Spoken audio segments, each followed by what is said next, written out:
Across Russia, factories are falling silent. The rhythmic hum of machines that once powered entire regions has been replaced by the dull echo of empty workshops and locked gates.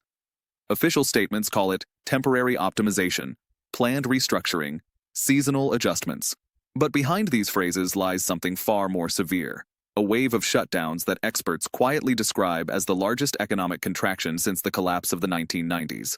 What began as isolated closures in the defense and manufacturing sectors is now spreading through logistics, construction, and services.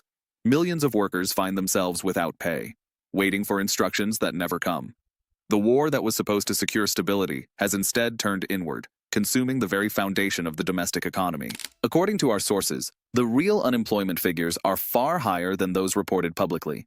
Regional administrations are instructed to delay updates and present data with consideration for social stability. Independent economists, analyzing energy consumption and freight volumes, estimate that more than a quarter of industrial capacity is either idle or operating at reduced output. Entire towns, once dependent on a single enterprise, are sliding into uncertainty. The official language avoids the word crisis, but people on the ground already use it freely. You can't hide a silent conveyor belt, one factory engineer told us. When it stops, everyone knows. The contraction is not only economic, it is psychological. The sense of forward motion that once defined Russian industry has evaporated. Many employees still arrive at shuttered plants, signing attendance logs for work that no longer exists, hoping for a recall that may never happen. Some have turned to short-term government programs or small-scale farming. Others have joined the growing exodus to larger cities, looking for any form of stability.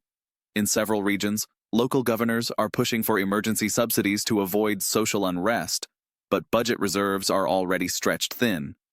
The central government promises support, yet regional officials complain privately that the funds are slow to arrive and insufficient even for minimal relief. Meanwhile, foreign investors have all but vanished.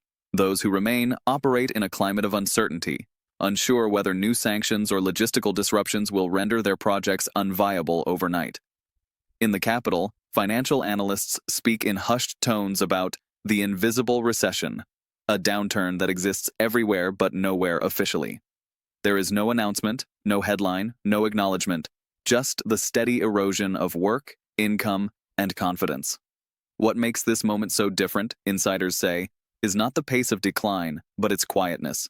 It is a crisis without spectacle, unfolding behind closed doors, disguised as routine management. For viewers seeking a clearer picture beyond the official numbers, stay with Times Finances. Here, we uncover the stories that shape economies before they reach the headlines. What's happening in Russia's labor market is more than a downturn.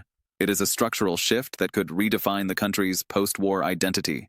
And as the silence spreads from factory floors to city streets, the question becomes not who will adapt, but who will be left standing when the noise of production finally fades. Government representatives continue to assure the public that the situation remains manageable. Yet, inside the ministries, tone and tempo have changed. Documents leaked from regional offices reveal growing anxiety. Reports of bankrupt suppliers, stalled infrastructure projects, and unfulfilled wage obligations are piling up faster than they can be processed. Officials are instructed to maintain positive communication, but the language of those internal memos betrays something deeper, quiet recognition that recovery may not come soon. Behind the official optimism lies a web of local crises, each too small to dominate headlines, but together forming a picture of national paralysis. Industrial centers that once symbolized the strength of the Russian economy are turning into archives of a past era.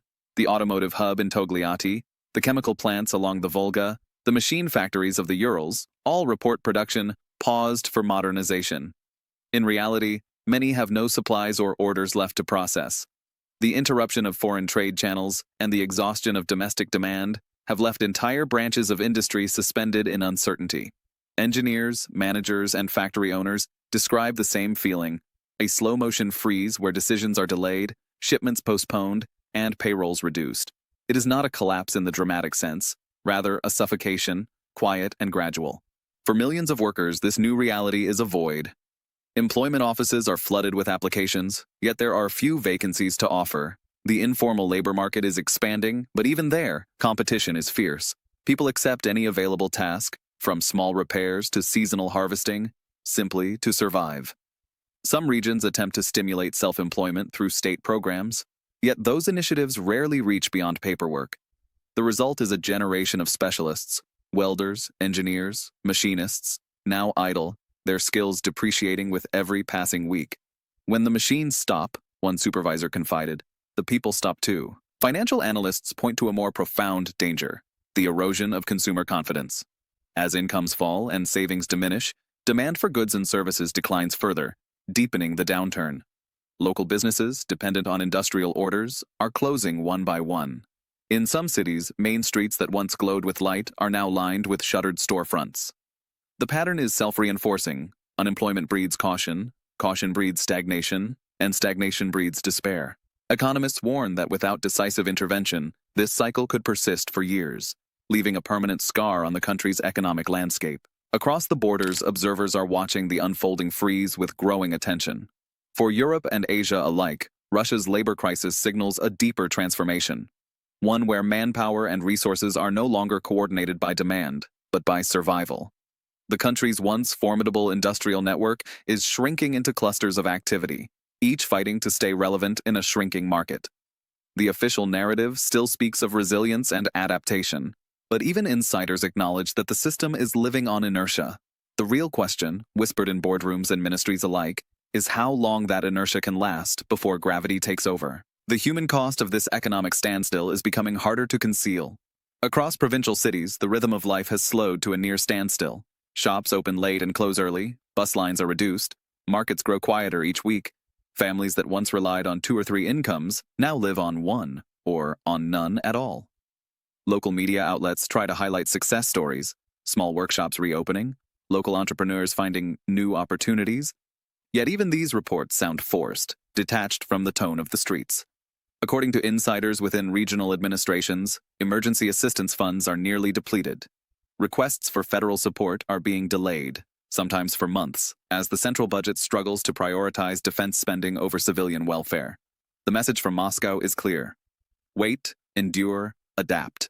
For the younger generation, the horizon looks increasingly uncertain.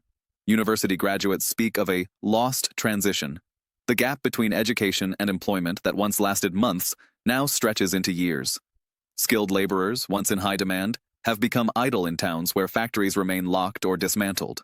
Some have joined the growing wave of migration to neighboring countries, seeking temporary contracts or manual work abroad. Others turn inward, toward subsistence farming or informal trade. Sociologists note a subtle change in national mood. The optimism that characterized earlier crises has been replaced by quiet detachment. People no longer expect things to improve, one researcher explained. They simply expect to survive. Within the corridors of power, discussions have taken on a more pragmatic tone. According to documents reviewed by Times Finances, the government is exploring limited labor mobilization, temporary state contracts to absorb the unemployed into infrastructure repair and agricultural production. These measures are designed not to restore the economy, but to maintain order. The priority now is stability, not growth, said one official. Yet even these programs face shortages of funding, materials, and qualified personnel.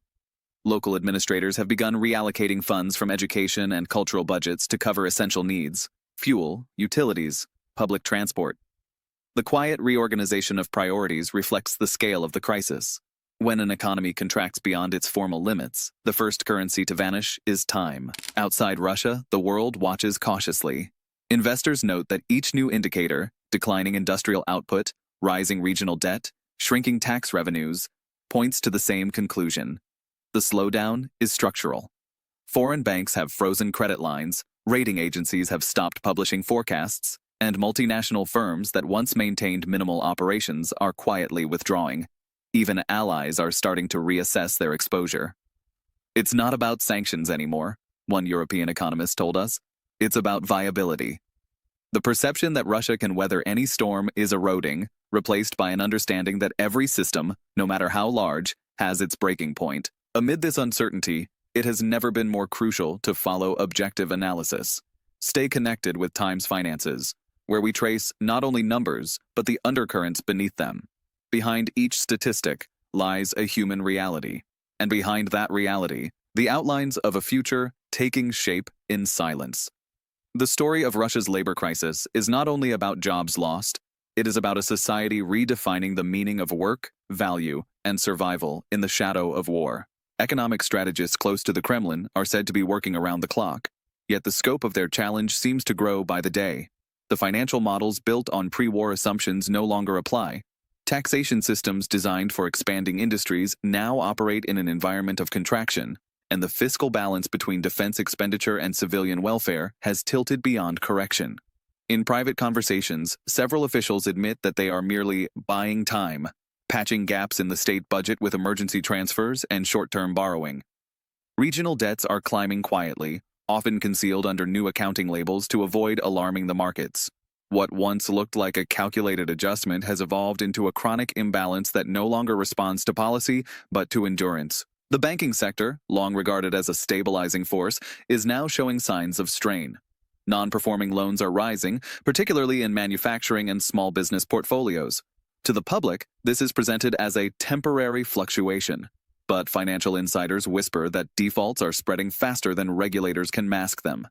The central bank maintains control over currency volatility, yet only through increasingly strict measures. Artificial ceilings on withdrawals, expanded oversight on foreign transfers, and direct interventions in regional credit lines. Each step extends short-term stability at the cost of long-term confidence. "We're not managing growth anymore," said one economic advisor. "We're managing decay." On the ground, the effects are visible in subtle but telling ways. Markets once filled with imported goods now rely on improvised domestic substitutes. Quality declines, variety disappears, yet prices continue to rise. Construction projects freeze mid-completion as funding evaporates, leaving behind half-built apartment blocks and silent cranes. Retail chains quietly reduce staff, while restaurants and small shops shutter with little fanfare. The rhythm of consumer life, the small luxuries, the daily routines, is fading. For many families, this is the hardest change to accept. Not the collapse of grand industry, but the slow erosion of normality. International analysts compare the situation to a controlled implosion, one where the structure remains standing, even as its foundations crumble from within. Trade data reveal shrinking export volumes, while import substitution, once heralded as a national triumph, struggles to keep pace with reality. The technological gap widens, productivity falls, and innovation recedes into survival mode. A senior energy consultant described it bluntly. Russia still produces, but it no longer creates. It functions, but it doesn't grow. The sentiment echoes across industries, a recognition that stagnation has become the new stability. As the state doubles down on patriotic rhetoric to maintain unity, the public grows quietly skeptical. Faith in recovery remains, but it is tempered by fatigue. People continue to hope, yet they no longer believe. For the first time in decades, the concept of progress has been replaced by the instinct of preservation, both for the government and for its citizens. Stay with time's finances. Our investigation goes beyond the slogans, following the real numbers and the invisible consequences they conceal. The silence across Russian factories and financial offices is not just an absence of noise. It is the sound of transformation, a signal that the old economic order is dissolving into something new, uncertain, and irreversible. Across the country, the mood has entered a strange equilibrium, a mixture of exhaustion and denial. The official narrative continues to project calm, yet beneath that surface lies a collective awareness that something fundamental has shifted. The old rhythm of work, production, and reward has been replaced by survival routines, improvised and fragile. Even state television has subtly adjusted its tone. Less talk of victory, more of endurance. Commentators urge patience, invoking historical cycles and national resilience. But for ordinary citizens, the abstract vocabulary of resilience translates into long queues, smaller meals, and postponed dreams. The pride that once held society together is being replaced by a quieter, more private endurance, one that demands no slogans, only silence. Sources within major industries admit that the current shutdowns are unlikely to end soon. Companies that suspended operations earlier in the year are now quietly dismantling production lines and releasing remaining staff. The once vaunted substitution programs, meant to replace Western technologies with domestic equivalents, have largely stalled, hindered by shortages of raw materials and technical expertise. Equipment imported years ago sits idle, awaiting parts that will never arrive. Even defense manufacturing, previously insulated by government demand, has begun to slow in certain sectors. One insider described it as a system turning inward, running out of its own reflection. Production still exists, but only in fragments, isolated facilities producing for contracts that may never be renewed. The economic slowdown is bleeding into the social fabric. Teachers, doctors, and municipal workers, once considered shielded from industrial volatility, are now feeling the consequences of shrinking budgets. Public salaries are delayed, school renovations halted, medical supplies rationed. Regional governors are caught between federal directives and local realities, forced to promise stability they can no longer deliver. In some towns, volunteer networks have quietly replaced state services, distributing food, medicine, and fuel where official programs have vanished. This informal resilience keeps communities alive, but it also deepens the government's dependency on silence. The absence of protest becomes the last form of order. Internationally, the perception of Russia's economy has entered a paradoxical phase. On paper, the country remains functioning. Energy exports continue, currency controls hold, and official statistics show minimal unemployment. Yet global analysts, examining freight activity and electricity consumption, paint a starkly different picture. The machine is still running, but its gears grind empty. For neighboring economies, this signals both risk and opportunity. Risk, because instability may spill over borders. Opportunity, because vacuums tend to invite replacements. New trade corridors through Asia are forming quietly, bypassing what was once the industrial heart of Eurasia. The map of commerce is being redrawn, and this time, not by choice, but by necessity. In this moment of uncertainty, perspective becomes as valuable as currency. Stay with Time's finances. Our reports follow the movements hidden beneath official narratives, connecting the fragments others overlook. The silence that now blankets Russia's economy is not simply the sound of crisis. It is the pause before a new equation emerges, one that will define how the world recalibrates around the void left behind.